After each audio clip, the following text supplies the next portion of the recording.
कीरतपुरा ढाणी बड़ियावली से जहां पर यह हादसा हुआ है, मौके पर मौजूद हैं हीरालाल। आप सभी का बहुत स्वागत है। सबसे पहले एक सवाल हीरालाल, अपडेट क्या है अभी तक? आज तीसरा दिन भी बीतने वाला है, स्थिति क्या है, कब निकलेंगी चेतना? मैं बताना चाहूंगा कि 50 घंटे से ज्यादा का समय बीत चुका है। जो मासूम चेतना है वो अभी भी बोरवेल में फंसी हुई है।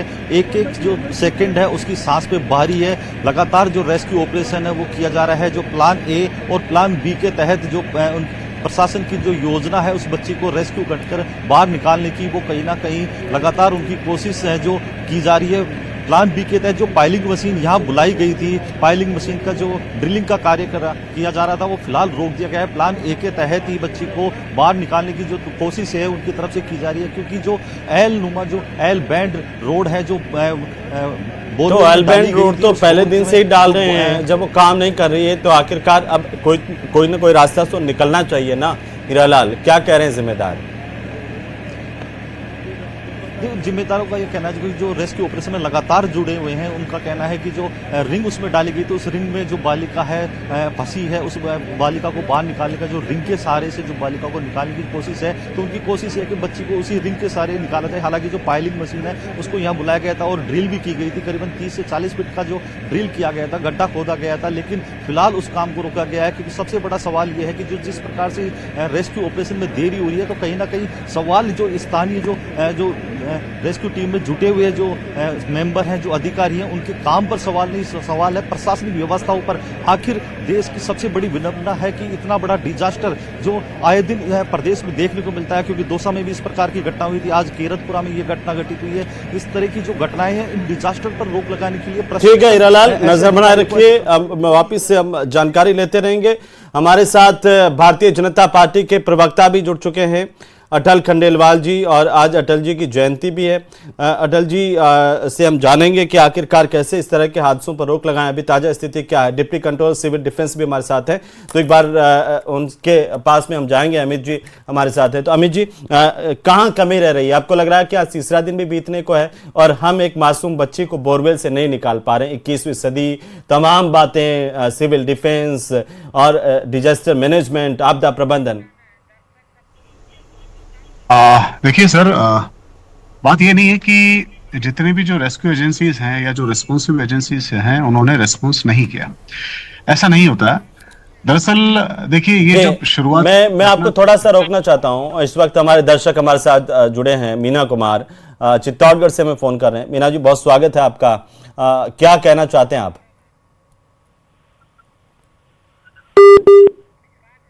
तो फोन कट गया। अमित जी अपनी बात पर आइए कि आखिर कमी कहाँ है कि हम तीसरा दिन बीत रहा है और अभी भी इंतजार में है कि रेस्क्यू ऑपरेशन पूरा होगा, सकुशल बच्ची बाहर आएगी? बोलिए।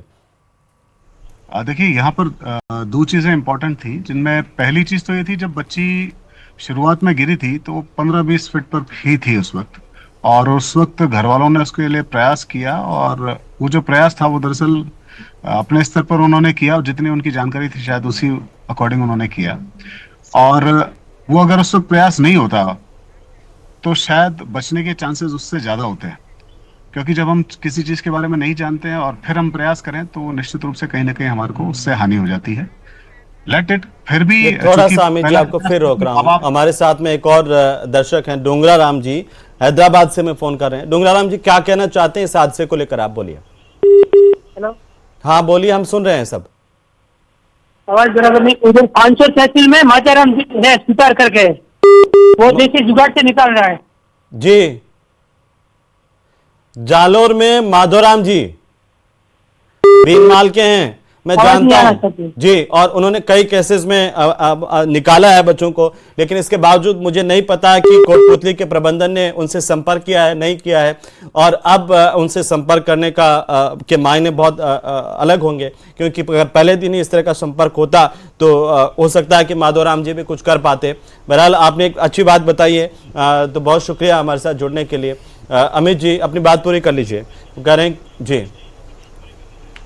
देखिए सर, जो मैं कह रहा था कि शुरुआत में चूंकि जब घर वालों ने कोशिश की तो उस वक्त क्या बच्ची के हाथ एकदम सीधे हो गए। जब वो गिरी थी तो फंसी हुई अवस्था में थी, उस वक्त उसको आसानी से निकाला जा सकता था अगर कोई भी रेस्पॉन्सिव एजेंसी उस वक्त अगर उनको कॉल कर लिया होता तो।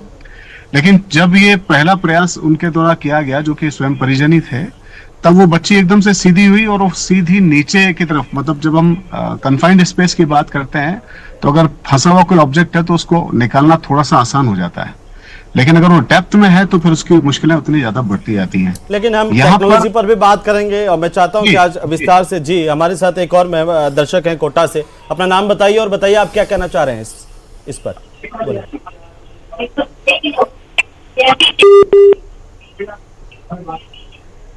हम सब आपको सुन रहे हैं, आप अपना नाम बताइए और अपनी राय रखिए।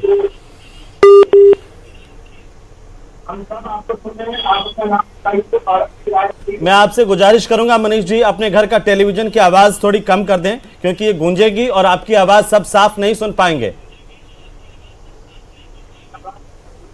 हेलो। हाँ बोलिए।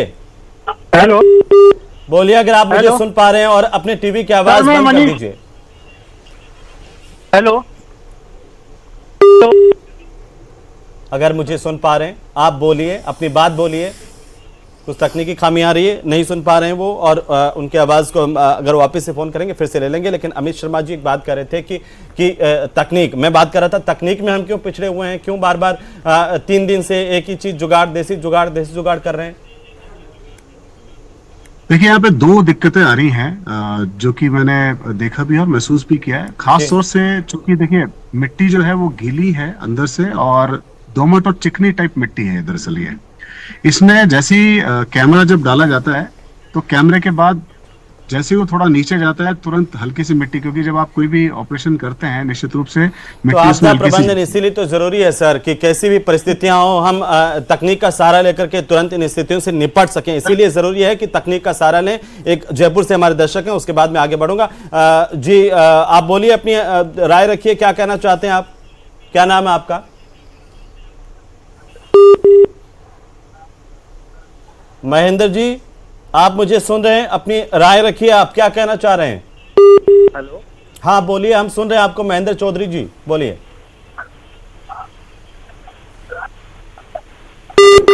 आपकी आवाज टीवी पे सुन पा रहा हूँ, फोन पे नहीं सुन पा रहा मैं।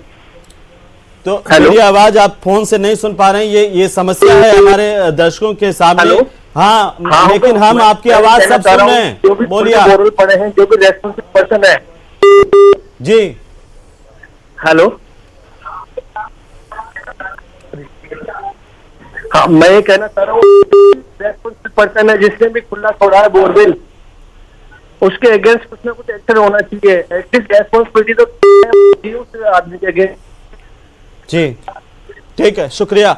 मैं मेहमानों से जानूंगा। मित्तल साहब एक बहुत महत्वपूर्ण बात कही है महेंद्र चौधरी जी ने कि एक्शन होना चाहिए जिन्होंने खुला छोड़ा है। लापरवाही नहीं है तो अपराध है, क्योंकि हमारे बच्चों की जान ले रहा है।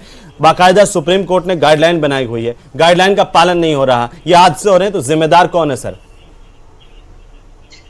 देखिए अहमद, महेंद्र जी ने बिल्कुल सही कहा कि जिन लोगों ने इसको खुला छोड़ा है सबसे पहले उनके खिलाफ कार्रवाई होनी चाहिए। हम देखते हैं कि ऐसे कई मामले में, अभी आपकी रिपोर्ट में बताया गया कि इस साल भी क्या नाम से 6 ऐसे हादसे राजस्थान में हुए हैं और अधिकांश के अंदर क्या नाम से उन बच्चों को निकाला नहीं जा सका है। तो ऐसी स्थिति के अंदर जब तक आप कोई सख्त कार्रवाई नहीं करेंगे, मैं कहता हूँ 2 लोगों के खिलाफ तो कम से कम सख्त कार्रवाई होनी चाहिए। एक उसने जिसने इसको खोदा है, जिस कंपनी ने, जिस संस्था ने इसको खोदा है, जिस जो ट्यूबवेल खोदने वाली जो क्या नाम से कंपनी है, जो फर्म है, उसने खोदा है, उसके खिलाफ कार्रवाई होनी चाहिए, क्योंकि उसने खोदने के बाद उसको खुला छोड़ दिया। मित्र साहब मैं थोड़ा सा रोक रहा हूं। संजय जी हमारे पास फोन कर रहे हैं, कोटपुतली से हमारे दर्शक हैं। संजय जी आप क्या कहना चाहते हैं, जल्दी से अपनी बात रखिए।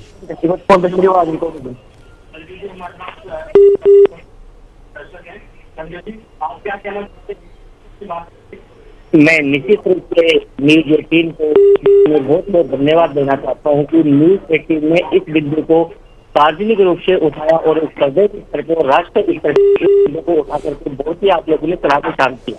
जी अभी जैसा कि महेंद्र जी चौधरी ने अभी आप लोगों को बताया, इसके बारे में सुप्रीम कोर्ट की भी गाइडलाइन बन चुकी है, राजस्थान हाई कोर्ट के भी विभिन्न प्रकार के ऐसे डिसीजन हो चुके हैं, लेकिन उन डिसीजन का अभी राज्य सरकार के द्वारा ऐसा कोई इम्प्लीमेंट नहीं किया गया। अगर एक भी व्यक्ति को कड़ाई रूप से ऐसी सजा दी जाती तो लोग इस हादसे को रोक पाते।